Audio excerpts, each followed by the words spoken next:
Assalamualaikum warahmatullahi wabarakatuh.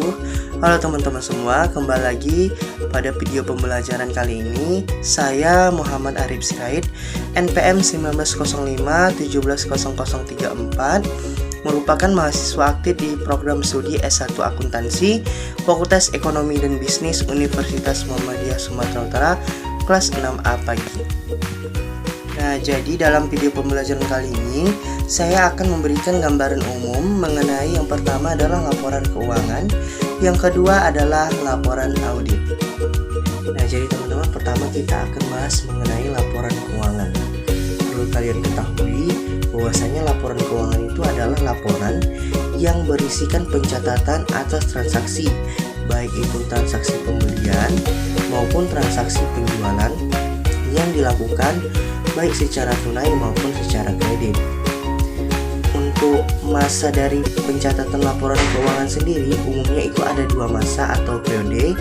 Yang pertama adalah pencatatan laporan keuangan yang dilakukan dalam 1 bulan sekali atau dalam setiap bulannya, atau yang kedua adalah pencatatan laporan keuangan yang dilakukan 1 tahun sekali oleh perusahaan, dan umumnya itu ditentukan oleh kebijakan perusahaan yang berlaku. Dan umumnya lagi, kedua periode tersebut sangat sering digunakan secara bersamaan oleh perusahaan. Nah, jadi teman-teman, selanjutnya di dalam laporan keuangan terdapat 5 komponen utama sebagai unsur dari laporan keuangan itu sendiri, yaitu yang pertama adalah laporan laba rugi, yang kedua itu ada laporan arus kas, yang ketiga adalah laporan perubahan modal, yang keempat adalah laporan neraca, dan yang kelima adalah catatan atas laporan keuangan. Nah, sekarang mengenai fungsi laporan keuangan. Fungsi laporan keuangan yang pertama adalah menyediakan informasi tentang posisi keuangan perusahaan, baik dari segi aktiva maupun kewajiban dan ekuitas. Yang kedua adalah menyediakan informasi mengenai kinerja dan perubahan posisi keuangan perusahaan yang bermanfaat bagi pihak yang membutuhkan informasi akuntansi dalam hal mengambil keputusan pada suatu perusahaan. Nah, selanjutnya pokok bahasan yang kedua yaitu mengenai gambaran umum terkait laporan audit.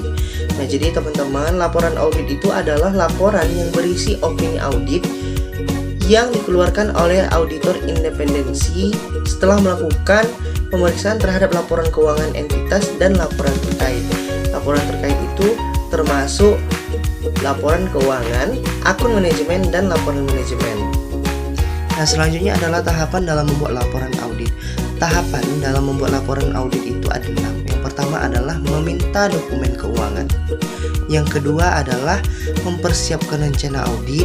Yang ketiga adalah menjadwalkan rapat terbuka. Yang keempat adalah melakukan kerja lapangan di lokasi. Yang kelima adalah menyusun laporan. Dan yang keenam adalah menyiapkan rapat penutupan. Nah, selanjutnya terdapat 5 opini dalam audit. Yang pertama adalah wajar tanpa pengecualian. Yang kedua adalah wajar dengan pengecualian. Yang ketiga adalah wajar tanpa pengecualian dengan paragraf penjelas. Yang keempat adalah opini tidak wajar.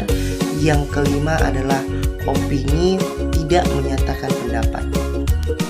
Itulah tadi gambaran umum mengenai laporan keuangan dan juga laporan audit. Jadi teman-teman, sekian dulu video pembelajaran pada kali ini. Semoga kita dapat berjumpa di lain waktu. Assalamualaikum warahmatullahi wabarakatuh.